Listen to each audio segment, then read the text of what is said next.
Breaking news.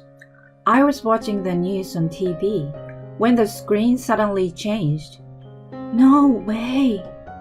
It was a case of holdup. The scene being broadcast from the helicopter was my husband's office. I rushed to call his cell phone. Are you okay? Are you safe? What do you mean? I'm working right now. What? Are you with the suspect? Huh? My name is Heather. I'm a researcher at the scientific manufacturer. I've been married to my husband Dale for 6 months. We met at a house party hosted by my boss. I was brought up by a kind of parent who was very devoted to education since I was a young child. I loved studying. After high school, I enrolled in a university with strong science programs and devoted myself to research until graduate school. I would clarify the unknowns and problems and approach them in various ways. I enjoyed the process of searching for answers based on records and results. That alone made me feel fulfilled in life. Research was my life for 6 years in school. Although my grades were good, I was far from being fashionable or having a colorful love life.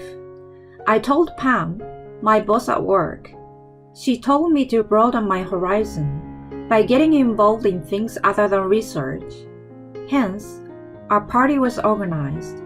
To be honest, I was not at all enthusiastic at first.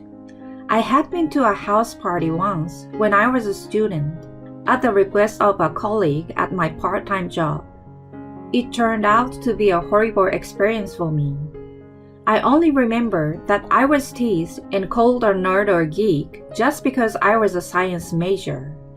In fact, I neither knew how to act at a party nor flirt with boys. When I think back now, I wish I had been a little more experienced, but that didn't change the fact that I was hurt. That was why I was reluctant to attend the party Pam was throwing. She was someone I respected a lot, so I didn't dare to refuse her invitation at the time. She was a prominent employee at work and had the tremendous trust of her colleagues. She also had a lot of experience in relationships, and to me, she seems perfect as both a researcher and a woman. Thus, I decided to attend the party. There were many guys from up-and-coming venture companies there. Dale was one of them. I wasn't a naive student anymore, so I mingled and socialized unlike in the past. After having a conversation with a group of people for a while, Dale spoke to me privately. I immediately braced myself for the possibility of being hurt again, but my fears were unfounded. He listened to me intently, and instead of calling me nerdy, he praised me for devoting myself to one thing for a long time.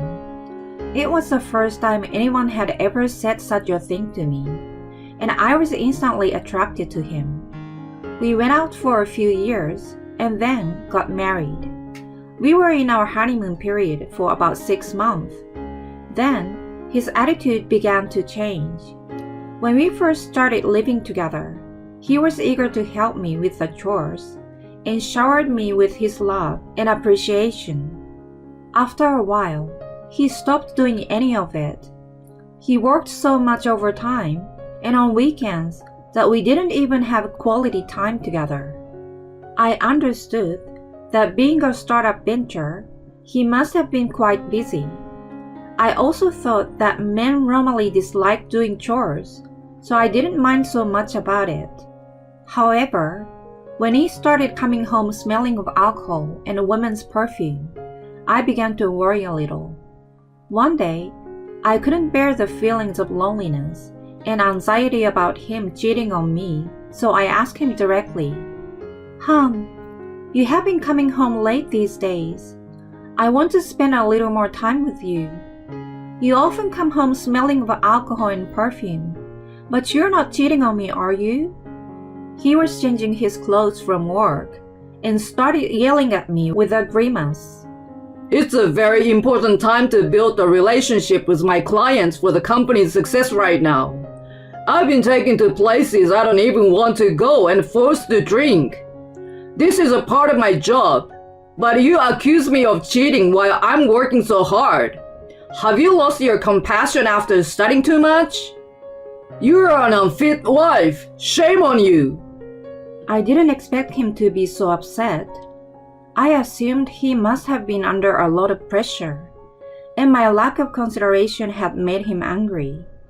I regretted it and apologized repeatedly, but he became even colder than before. A while later, I was off work that day. Dale left for work early in the morning. I was folding the laundry while watching the news on TV when the anchorman reported breaking news. I stopped my hands and turned to the TV to see what was going on. I was stunned. A man had forced himself into Dale's office and was holding an employee hostage. I couldn't believe such a threat fell upon my own husband. The camera caught a glimpse of the suspect yelling something at his hostages.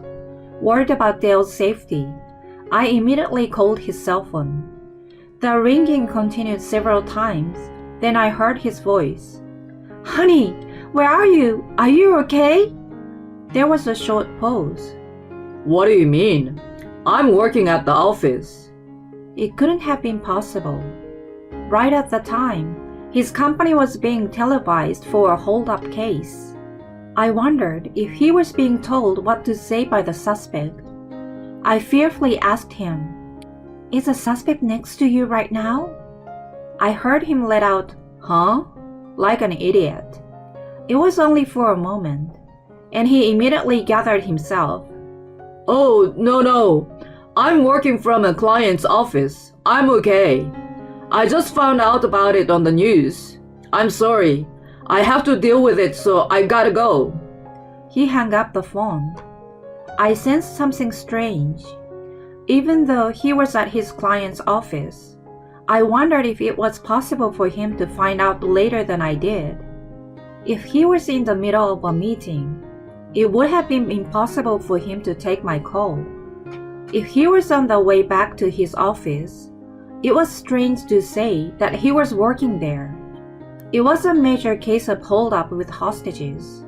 I decided to ask him about the strange circumstance, although I might have gotten him upset again, and watched how it unraveled on the TV. It was successfully solved without any casualties in the early morning. Just then, Dale came back home. When I was about to ask him what had happened, he suddenly pulled me into his arms. I love you, honey. If you hadn't called me, I would have been so freaked out that I might have gone mad. I'm really glad to have you. I too was almost losing my mind with anxiety as well. Although he was not at the scene, he must have been affected indirectly. He must have felt scared. I also want to apologize about the other day. I know I was a jerk to take it out on you. I said some terrible things, but I really care about you. After saying all that, he went to the kitchen and started to serve the food I had prepared. Take it easy today. I will take care of the housework for you. I wondered how long it had been since he showed any affection. He had never apologized about coming home drunk late, nor had he thanked me for anything I had done those days. It was the only time he helped me with the housework and appreciated me, but it was enough to make me happy. Before I knew it, I had forgotten about the strange feeling I felt when I called him. The next day, while I went about my business as usual at work, Pam came to talk to me. She was wondering if something good had happened to me as I looked happier. It was embarrassing that I had unconsciously shown it on my face. I told her everything that had happened the day before. When I finished, she looked skeptical. I wondered if I said something out of place. I had assumed that she would have been happy for me. Contrary to my expectation, what came out of her mouth was something else. "Are you sure you're okay with that?" I didn't get what she meant by it. When I asked her, she explained apologetically. When a man suddenly becomes nice, it is usually when he has something to hide, cheating, debt, or something. I was irritated to hear that. It's just that the men you dated in the past have been like that. Dell is different. He's probably just tired from work. She raised her eyebrows as if to say, uh-huh, when I, normally a quiet person, countered her. I got even more irritated and lashed out at her. I met him thanks to you, but you don't know him like I do. Please don't meddle too much in my marriage. She mumbled, right, and walked away with a sad face. After that day, she started taking more days off from work. I worried if it was my fault. A few days had passed since then, and I was aware that I went over the line. I wanted to apologize to her, but I didn't know how to bring it up, and was only able to have business-like conversations with her. Just as I was thinking that I had to do something about it, she asked me out. She wanted to show me something. A few days later, Dell's indifferent attitude toward me was back in force, and I was feeling lonely again. Then we received a call from his parents asking us to visit them for an important talk. We drove to their house. Dell hadn't been sweet to me since the hold-up incident. Our relationship had cooled off, and there was no conversation in the car. When we arrived, we were ushered into the living room and were told that my father-in-law was diagnosed with a progressive disease. He would soon need nursing care. It was impossible to do alone by my elderly mother-in-law, so she asked Dell to help as much as possible. He seems to be annoyed by her request. I'm pretty busy with work, so why don't we just leave everything to Heather? She doesn't seem to be doing much at work. I wouldn't mind if she stayed with you guys if needed. How heartless he sounded in front of his parents, while I was dumbfounded by his selfishness. My father-in-law opened his mouth. Well, it would be better to have more people helping us.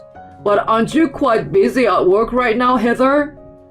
I don't know all the details, but I heard that your company has made a breakthrough invention, and the business is growing fast.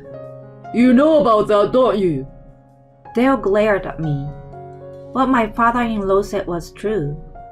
It was a medical invention, so I supposed he must have come across it as he researched his own illness. What invention? I haven't heard of it yet. How come he knows about it and I don't? Don't embarrass me in front of my parents. Although the volume of his voice was kept down in front of his parents, his tone was filled with anger. His big pride was hurt. Yet, he did all kinds of things behind my back. Finding the perfect timing, I turned to him and spoke clearly. Why, you didn't know? Because you're never home.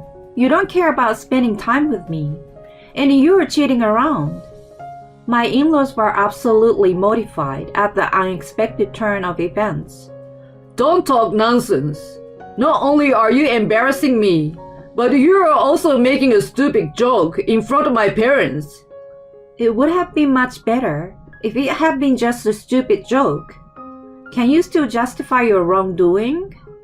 I took out an envelope from my bag and spread its contents on the table. There were pictures of him going into motels with various women and of him making out with them in his car. Those were all taken by a private investigator. Pam was the reason why I decided to hire one. It turned out that she had been absent from work because she was following him by herself.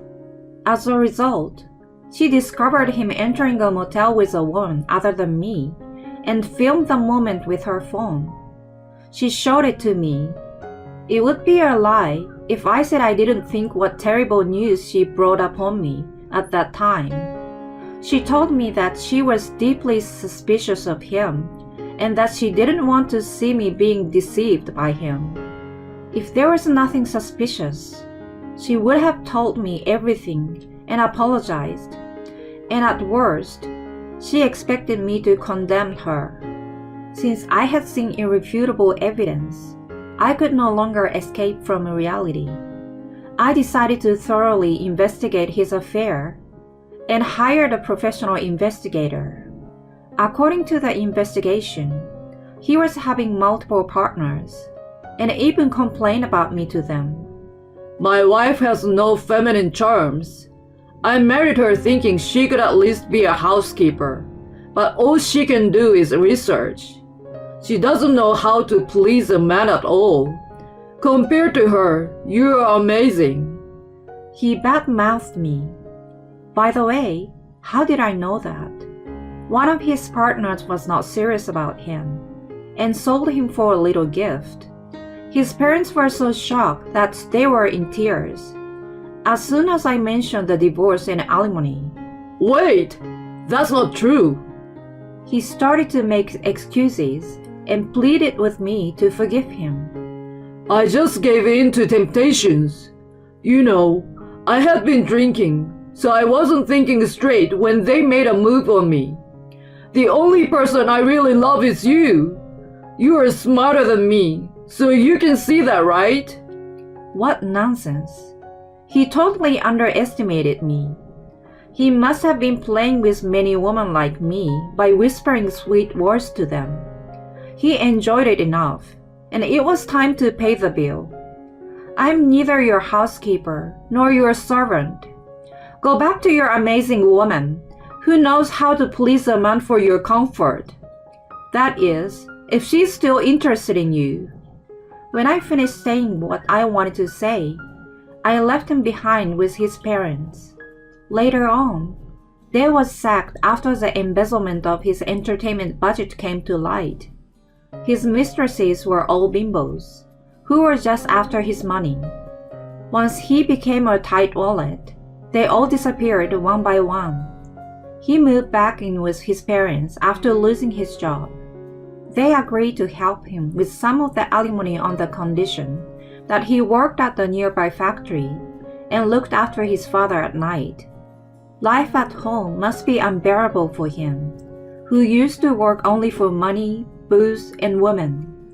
I apologized and thanked Pam. I had said terrible things, and thanks to her, I had found out about the affair. I was finally forced to face reality. I asked her why she went to such lengths to help me. You reminded me of myself in the past. You think I have a lot of experience, but of course, it wasn't always like that. I had fallen for a bad guy too. In my case, he didn't cheat on me, but he forced me to pay his debts. That's why I felt I had to help you somehow.